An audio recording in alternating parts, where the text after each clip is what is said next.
Listen, it's shocking. It's written about in the book of Revelation. Could it ever happen? The answer is, unfortunately, yes. Total population control. Bill Binney says that's what the National Security Agency wants. He should know. He was technical director of that agency and worked there for more than 30 years. He became one of their top analysts, perhaps the best code breaker in America, before he resigns because of their domestic spying programs. He's with us now from Washington. Bill, thank you so much for being with us. We're glad to see you. Well, thanks for having me, Pat. Look, how big is this apparatus of the NSA? We hear about it, but you know firsthand. Well, I think there are about 40,000 people working at Fort Meade at NSA headquarters, close to 40,000. And then they have facilities all around the world, plus a number of contractors also associated, probably on the order of 100,000, I would think, to 200,000 that work for them directly.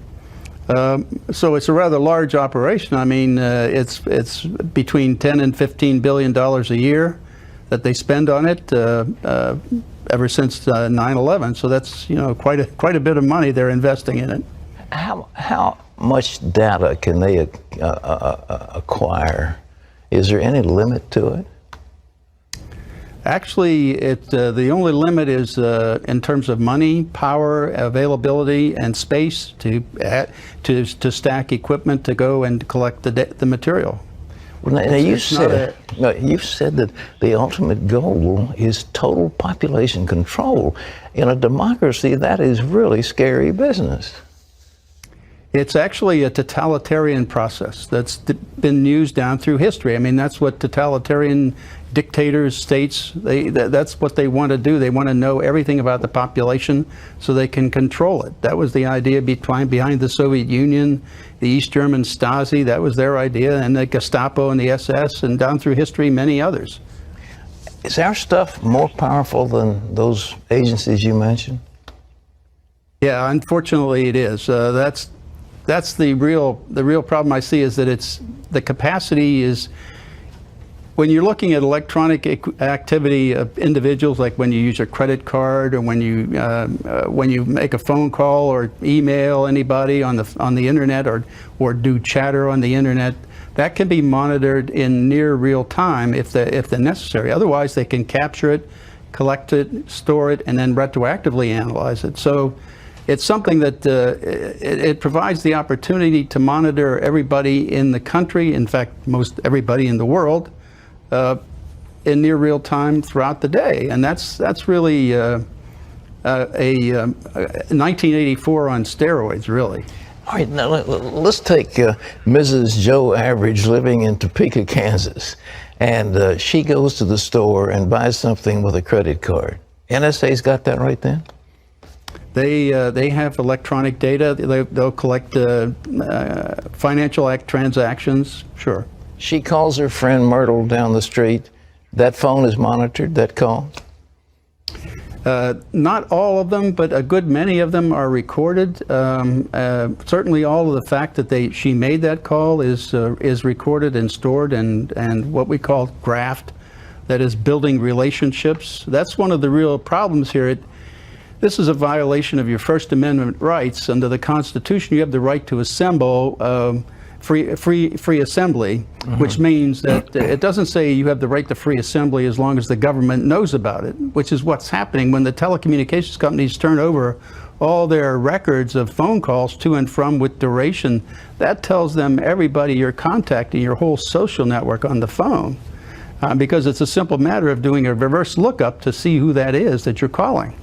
Oh, you quit the agency because you said what they were doing is unconstitutional. That is clearly unconstitutional, but why does the government keep on doing it?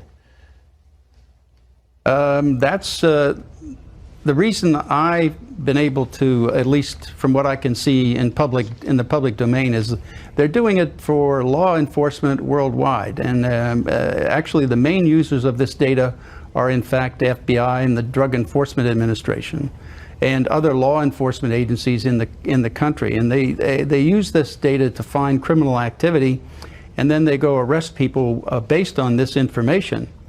Then they have to do a parallel construction, which means they use normal policing techniques that they would be expected to use to find evidence that would justify and show probable cause for an arrest. Then they substitute that for the NSA data in the courts. In fact, that's one of the things that happened in challenging that process. Was one of the lawsuits was Amnesty International versus Clapper, and that made it to the Supreme Court. And the only way they got rid of that was to basically lie to the Supreme Court and say that, well, if anybody had any of this data used against them in the court of law or anything, that the defendants would be told. And that was simply a lie. Nobody has been told to date. All right. When I think of this, it's just horrible. But do they give this information to the IRS? That's the other problem. The Drug Enforcement Administration has a special unit, the Special Operations Division, the SOD, and that division is supposed to, its primary purpose is to look into the NSA data to find criminality and criminal activity. The members of that are the CIA, the NSA, the FBI, of course DEA, DHS, and the IRS. Now that means that the IRS has actually has access to all the data of the social networks of everybody in the country, because NSA builds those in the databases that they have from the billing data or the contact data that's provided by the telecommunications companies. So this in effect allows them, if they're interested in stopping anybody getting a 501c3 application in for tax exempt status for say someone in the Tea Party or the Occupy group or any religious group attempting to get 501c3 or tax exempt status, they could look into that mapped, graphed relationships and see if you're a part of any organization that they perhaps want to stonewall or slow roll and prevent from becoming politically active. And that's what's been going on. They've had access to this data. And one person was testifying in the House and Judiciary Committee, I believe it was, about some of the questions they were being asked by the IRS. And one of the questions that was asked that gave me the idea that they were using this information was this one person was asked, what is their relationship with another person? It was a specific name. Well, the question I had was not what was their relationship, but how did the IRS know about that relationship? The only way I could think of that they would know was be through this access to the data in NSA, which is where all that information is mapped out. So what you're saying is the NSA slips this stuff to them, they read it, get a clue, and then they go through their normal procedures and act like they didn't get the information, they got it from another source, so they pull the wool over Congress. You know, the congressman, yes, go ahead. And they also use that in court, which means in my sense that means they're perjuring themselves in court. So I call that a planned program perjury policy run by the Department of Justice of the United States.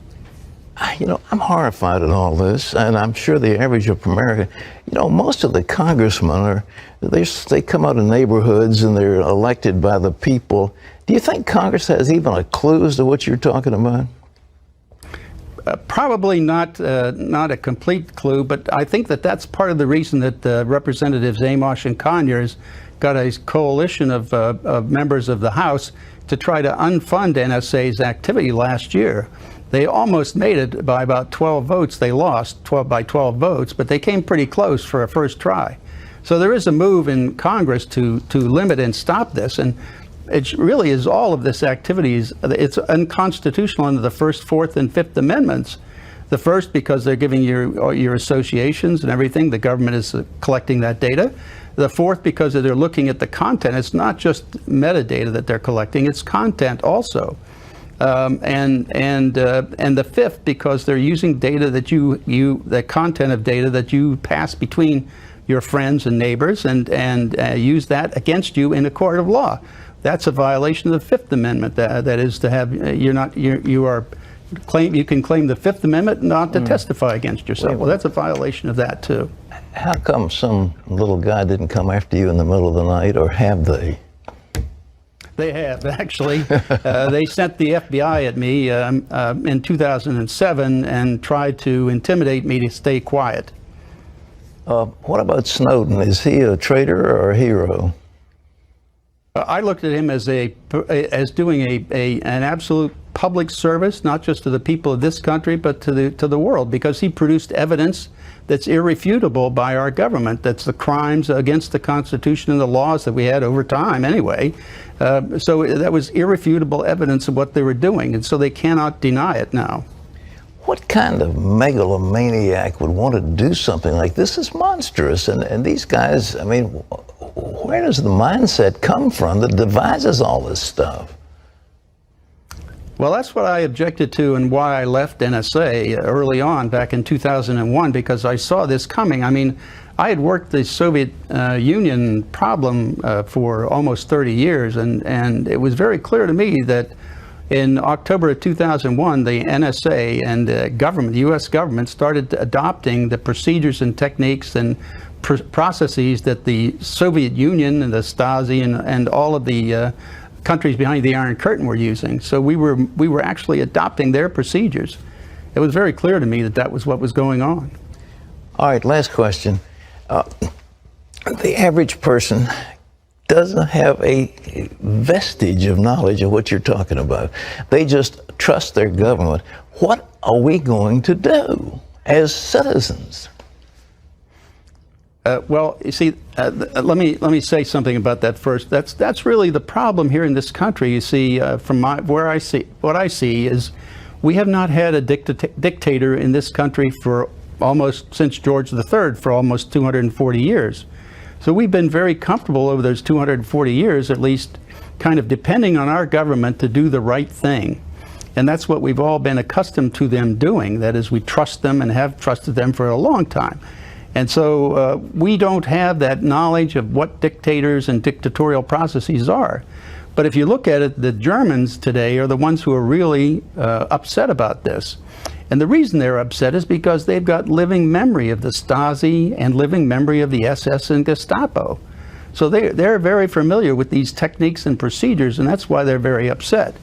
To me, I think the only way we can get out of this is to fire everybody in D.C. I think that's the only way to do it. You have to go out and vote. You have to get active. You can't stay quiet and let this happen. You have to stand up and oppose it. Bill Binney, thank you so much. You're a great patriot, and keep speaking out. And we'll ask prayers for your protection, because I can't imagine they're going to let you keep on talking, but maybe they will. Well.